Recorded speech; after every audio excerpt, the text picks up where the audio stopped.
Few names can elicit as much rage and nostalgia as Battlefront 2. Depending on which one you mean, you'll either get riotous screams or mournful monologues. We'll probably still hear the debate rage on for years to come, long when both of these games are defunct. Except, here's the thing, Battlefront 2 and Battlefront 2 both suffer from basically the same issues. Yes, really. Let me explain. In the case of both Battlefront series, the first entry sold like gangbusters, but had problems. People wanted a good story campaign, more content, more modes, and just more.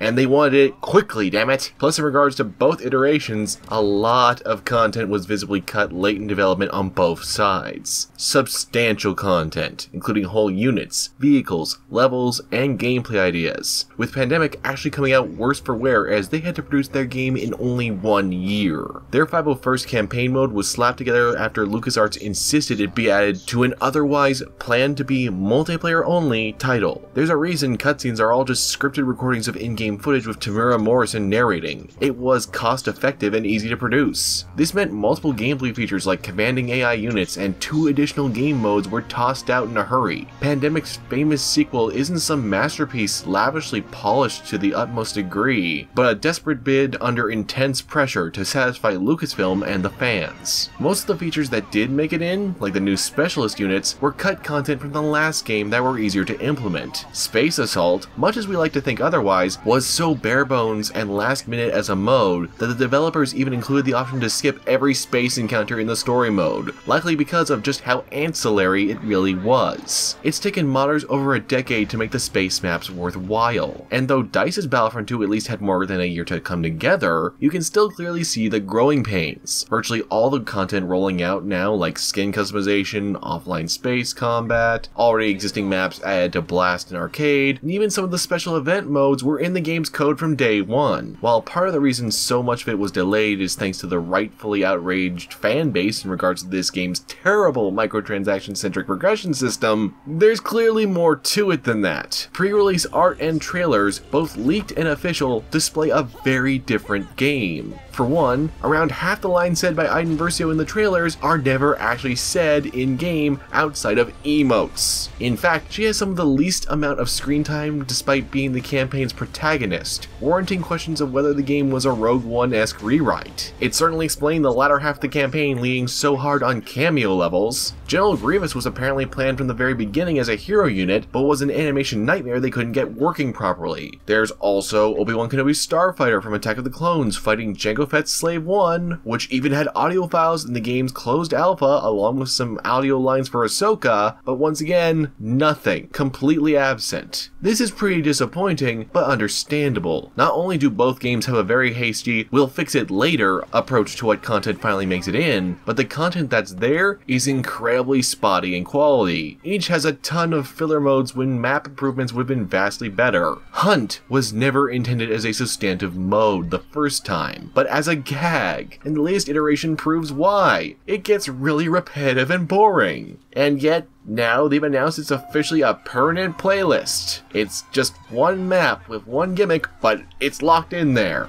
Jetpack Cargo is as frustrating as Capture the Flag was the first time around when Battlefront 2 first tried it. Heroes vs. Villains, without any unique twists, is just mindless slaughter no matter who does it, which was ironically something Battlefront 2015 fixed, but apparently everyone forgot about that. And the same can be said about Hero Starfighter Assault, or whatever they're planning to call it. Galactic Assault and Conquest suffer depending on what map they're played on, whether it's Kashyyyk, or, well, Kashyyyk, or Jakku, or Polis Massa. Some of these levels speak to the rushed nature of everything. One is a straight line, while the other only has 4 command posts when clearly it was planned to have more. The third is an unbalanced mess that they tried to fix by just throwing ATSTs at it. And the last one has such a strong choke point that there's no easy or fun way to tip the scales. Yet somehow, despite this utter mess, not everything about either game sucks. You see, the strengths of both games are very similar. It's specific modes and maps that salvage everything. The payload-inspired extraction mode in DICE's iteration works amazingly well, well, returning from its predecessor's DLC. It puts all the class's unique abilities front and center, makes for rewarding tactical choices across the constantly evolving battlefield by nature of its objective, and isn't so big that you lose yourself in the chaos. In that same turn, Conquest on some maps in Pandemic's Battlefront 2 offers some of the most fluid, adaptive gameplay seen from the 6th console generation. There's genuine reward for experimenting, with the best maps like Mustafar and Maigito encouraging you to try new approaches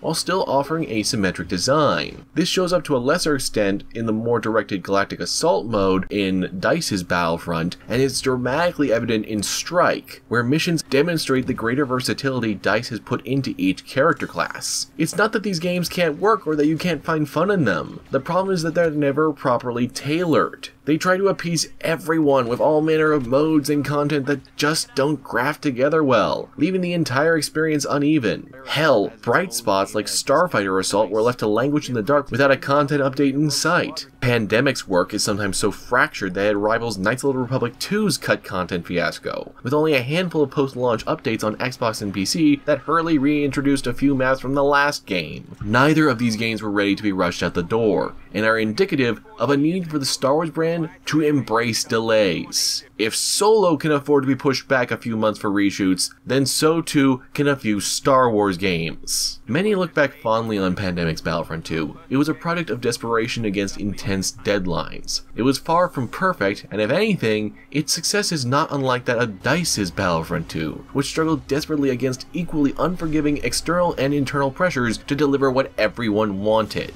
Neither was ideal. Both have their own unique quirks, benefits, and downsides, but I guess at the end of the day, they're more alike than we care to admit. If you enjoyed this video and would like to see more of them, please be sure to like and subscribe because that actually helps a lot, and if you didn't like it, then please feel free to give a thumbs down. And if you really like this video and would like to help ensure I can do more of these things, then please head down to the description and follow a link to my Patreon where you get special goodies if you chip in and help make this channel a reality. I'm the Unabridged Gamer, signing off.